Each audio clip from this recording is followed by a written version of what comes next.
4절 말씀 가지고 하나님의 뜻과 나의 뜻, 이런 제목으로 같이 은혜 나누기를 원합니다. 제가 전에 큰 교회에서 청년회를 맡았을 때 일인데 한 청년이 묻는 겁니다.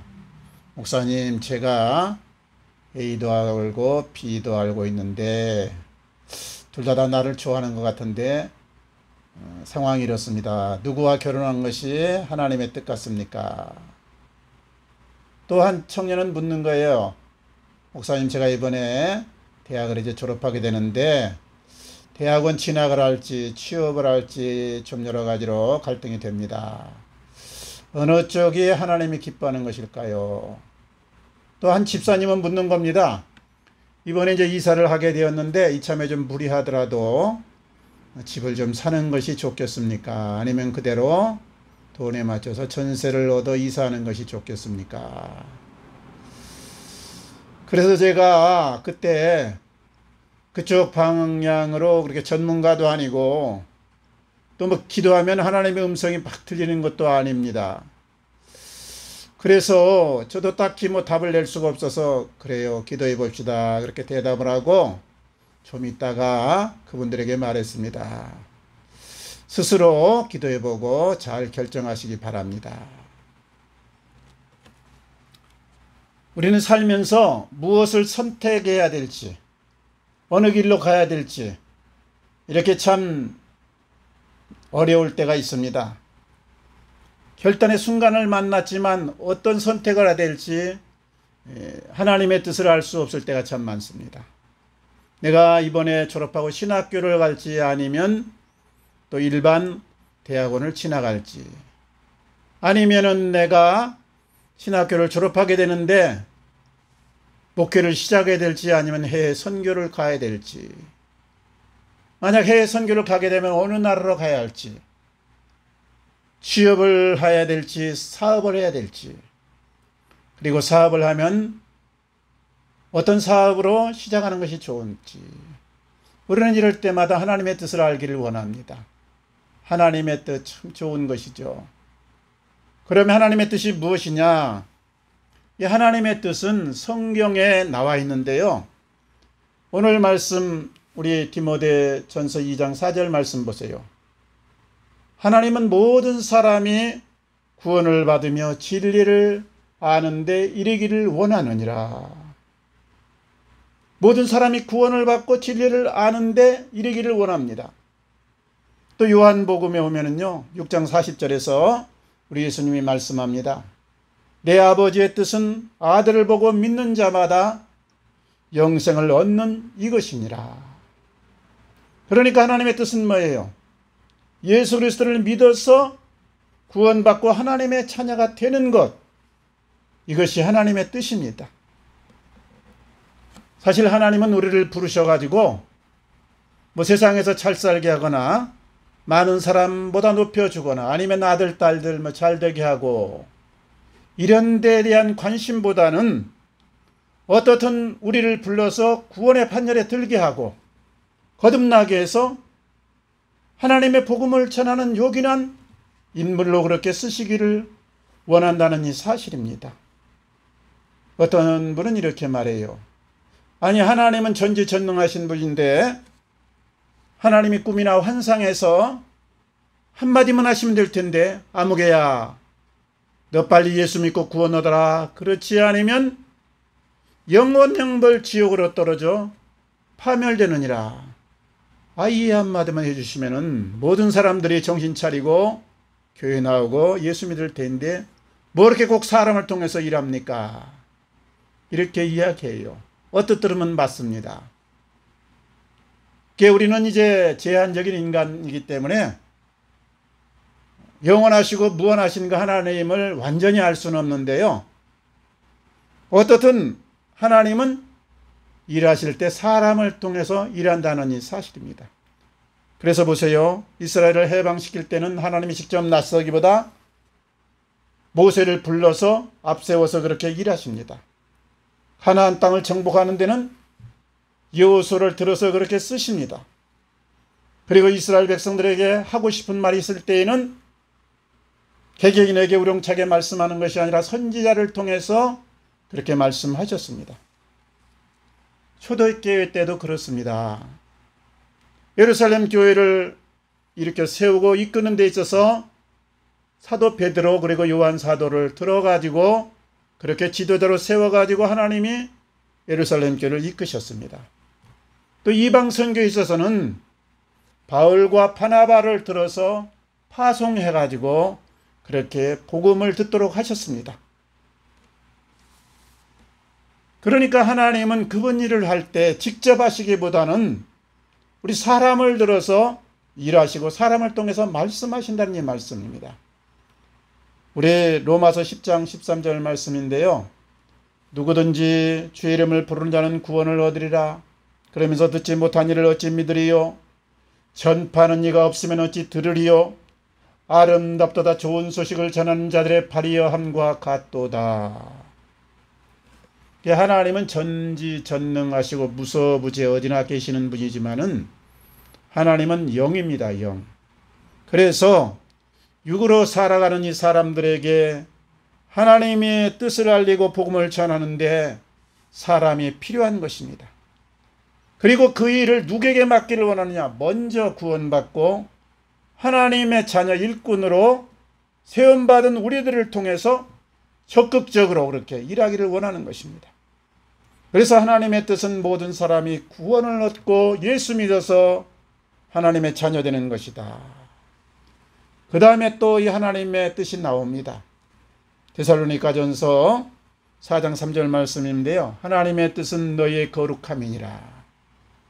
또 데살로니가전서 5장 16절 이하에 보면 항상 기뻐하라. 쉬지 말고 기도하라. 범사에 감사하라.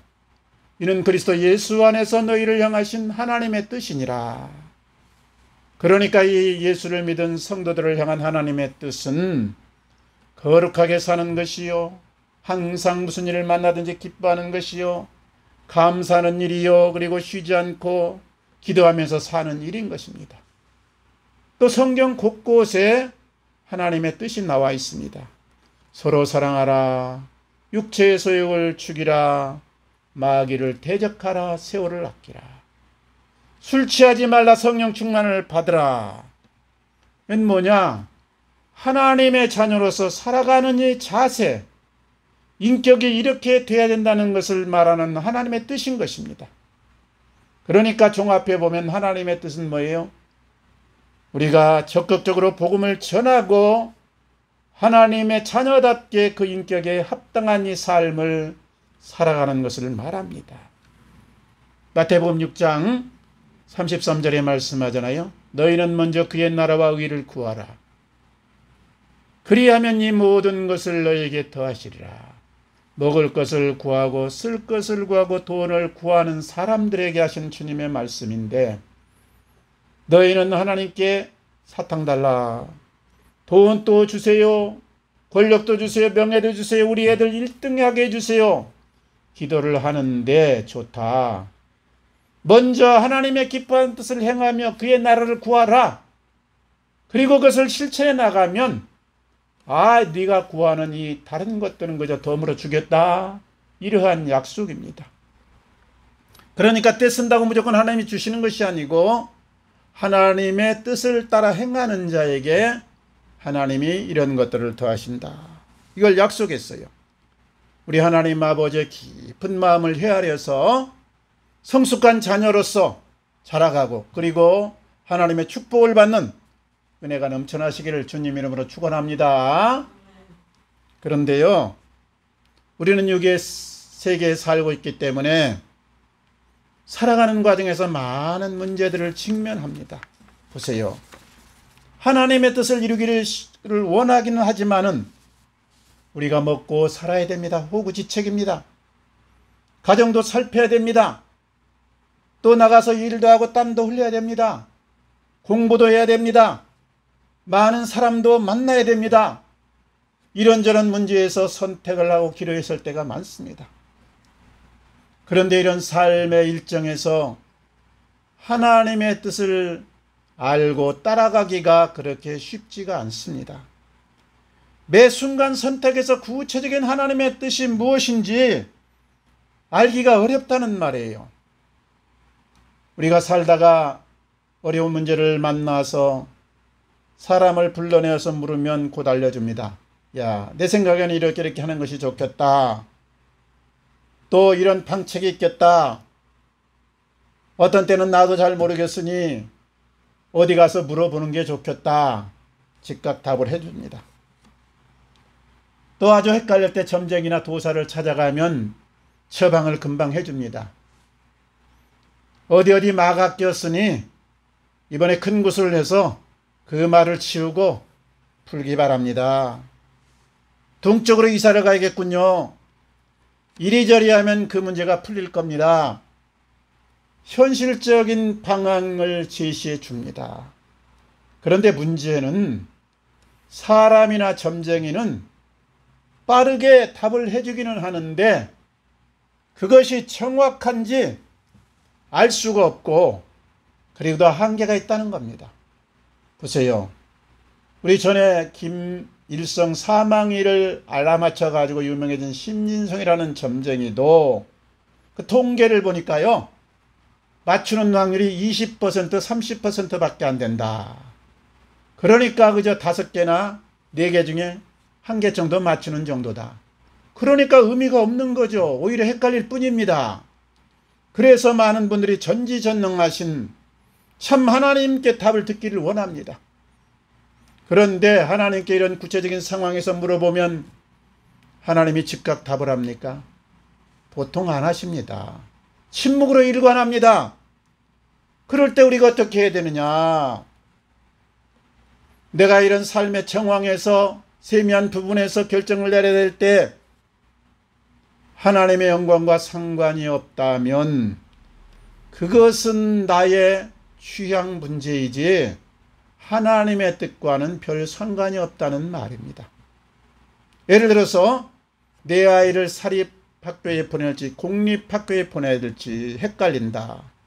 이번에 내가 공무원 시험을 보는 것이 좋을지 아니면 사업을 시작하는 것이 좋을지, 이번에 이사하게 되면 내가 전세를 얻는 것이 좋을지 아니면 무리해서라도 집을 사는 것이 좋을지, 사실 이러한 세밀한 부분에 대해서는 성경 어느 곳에도 기록되어 있지 않습니다.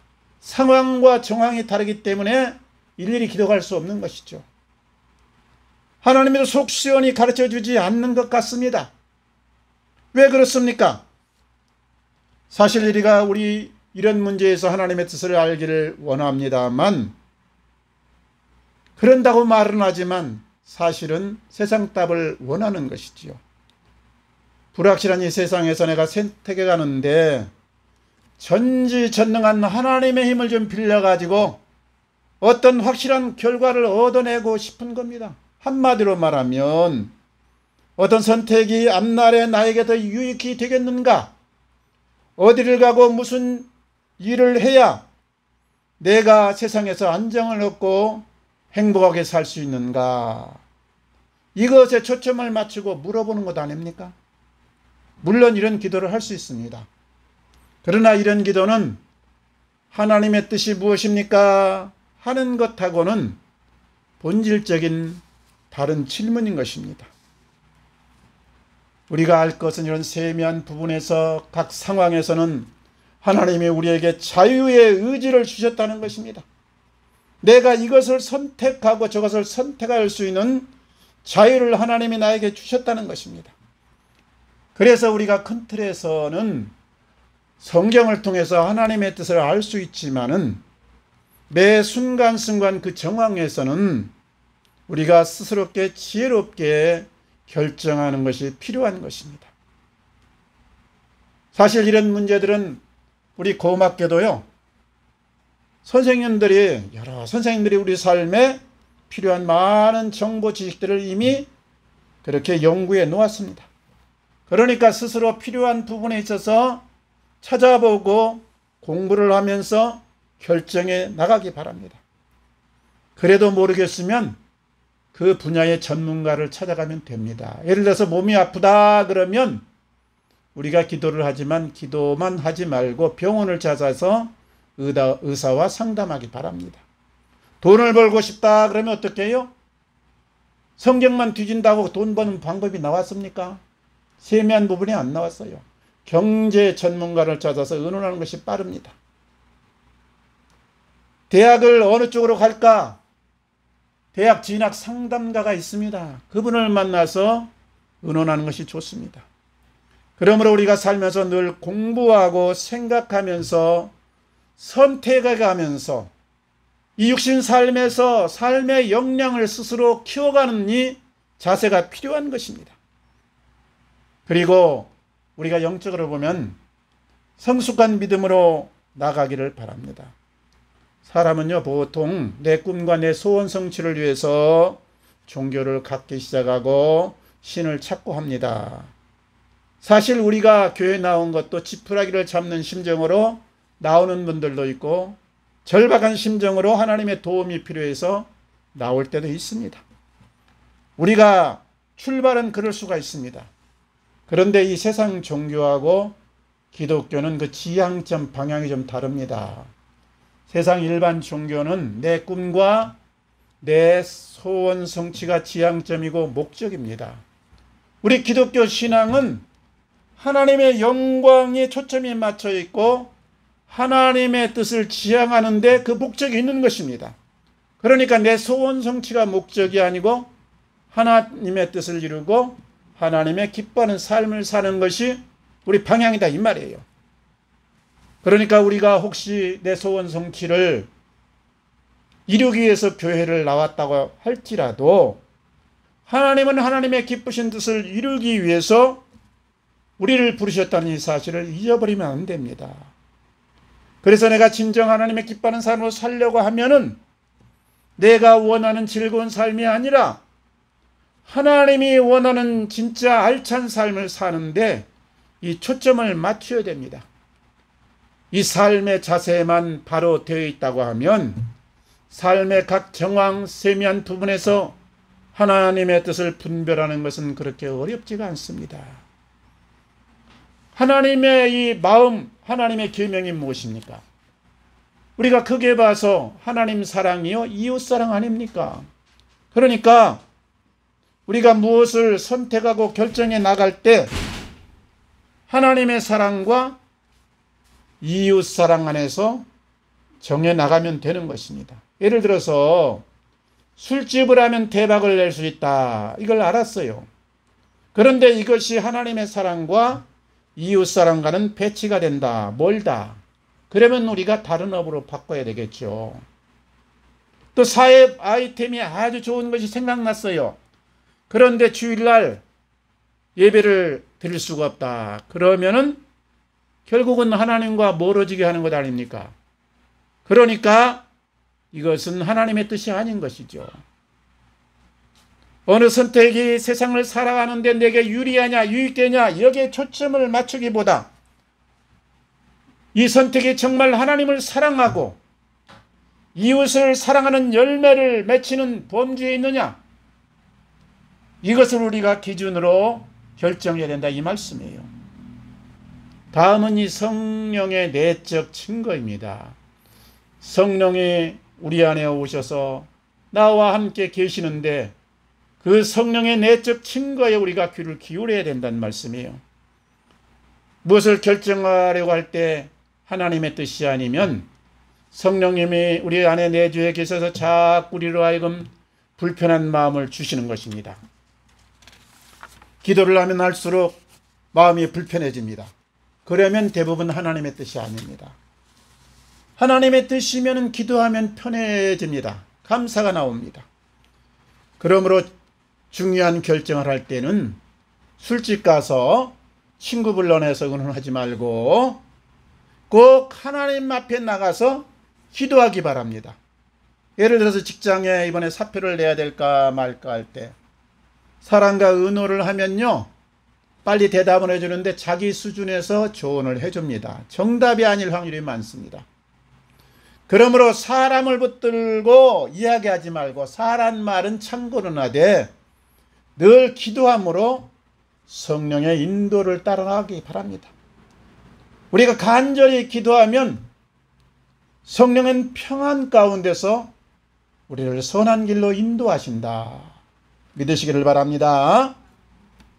그리고 이 성령의 울림으로 주신 하나님의 뜻을 우리가 알았다고 하면은 순종의 훈련을 해 가기 바랍니다. 순종의 훈련을 계속해야 된다. 사실 우리가 하나님의 뜻을 알았다고 해도 하나님 뜻대로 살려고 하면 세상 것을 내려놓고 포기할 때가 있습니다. 하나님의 영광을 위해서 살겠다 하면 당장은 손해볼 수가 있다는 말이에요. 그러나 결국 가서는 협력하여 선을 이룹니다. 일본어를 전공한 어느 한 청년이 호텔에 취업을 했어요. 그래서 나름대로 실력도 있고 인정도 받아가지고 월급도 많이 받았습니다. 그런데 호텔에는 카지노라는 게 있잖아요. 카지노 쪽으로 부서를 옮기게 되면서 호텔이 손해를 보지 않도록 압력을 넣으면서 고객을 속여라. 그래서 처음에는 시키는 대로 그죠? 그쪽 분야에 초보니까 따라서 했습니다. 그런데 나중에요. 하나님께 기도를 하는데 영 하나님이 기뻐하지 않는다. 이 마음이 들었습니다. 그래서 고민하다가 결국 사표를 냈습니다. 그러니까 당장은 어려움이 있겠죠. 수입이 없지요. 그러나 나중에 더 좋은 곳으로 하나님이 길을 열어주셨습니다. 이 신앙이라는 것은 시작하는 것이 참 중요합니다. 어느 분에게 제가 교회 가자 그러니까 친한 친구인데 사실 가고 싶은 마음도 좀 있는데 나이가 들었으니 천국도 생각해 보는데 헌금이 사실 부담된다. 내가 그저 몸만 갈 수도 없고 아무래도 시간과 경비가 좀 들지 않겠느냐. 그래가지고 머뭇거리고 안 나옵니다. 사실 하나님은 돈을 원하는 것이 아니라 우리 자신을 원하는 것이죠.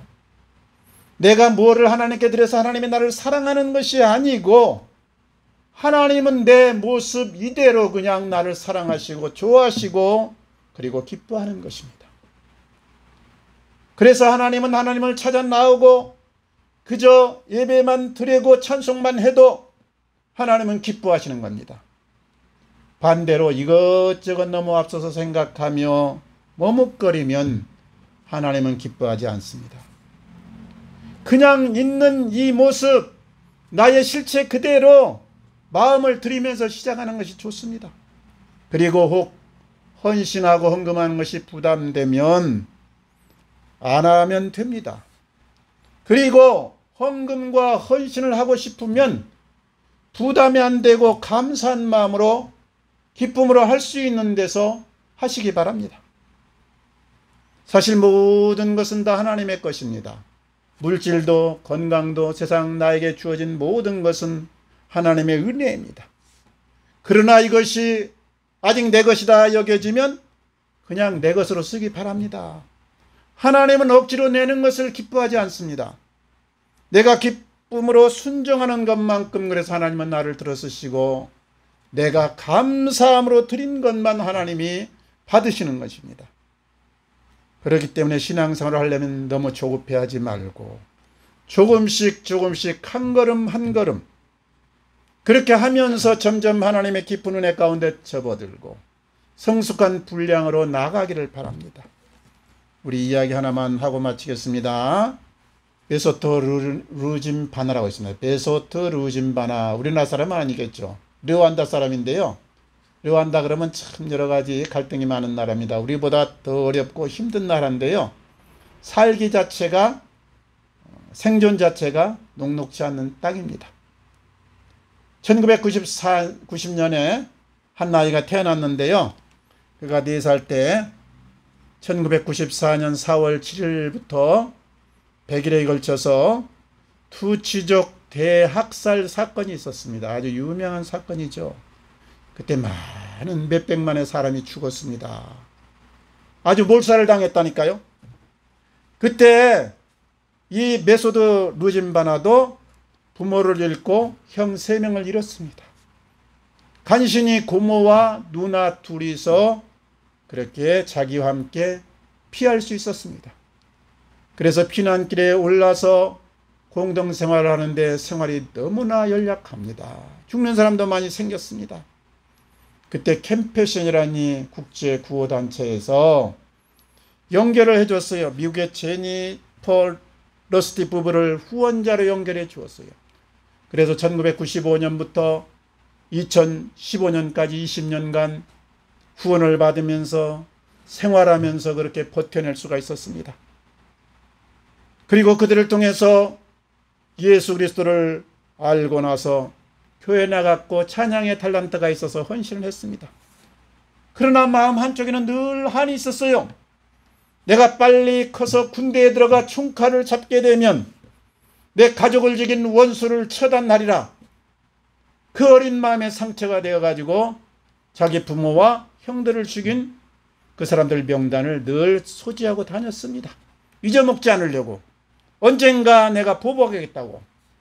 그런데 어느 날 교회에서 한 장교를 만났습니다. 군인 장교가 하는 말, 너 그 사람들이 누군지 아느냐? 너무나 자기를 사랑하는 때서 사정을 말했더니 네 부모를 죽이고 형들을 죽인 사람이 누군지 아느냐? 예, 여기 명단이 있습니다. 이 사람들이 죽였어요. 내 언젠가 원수를 갚으려고 합니다. 그랬더니 그 장교 아저씨가 하는 말, 알았다. 네 원수는 기다릴 것 없이 내가 총과 칼과 부하들이 있으니 갚아주마. 대신 너는 그들을 용서하고 잊어버려라. 약속대로 용서하고 잊어버렸습니다. 그랬더니 얼마 후 성령이 임했습니다. 그래서 그동안 복수심에 불탔던 자기를 돌아보면서 울며 불며 회개했습니다. 하나님이 많은 은혜를 베풀고 지혜를 주셨습니다. 세월이 좀 흘렀죠. 지금은 40대 중반인데요. 관광운수회사에 총괄 매니저로 일하고 있습니다. 결혼해서 두 아들도 낳았습니다. 그리고 루안다 투치족 대학설 생존자 모임의 대변인으로 일하고 있습니다.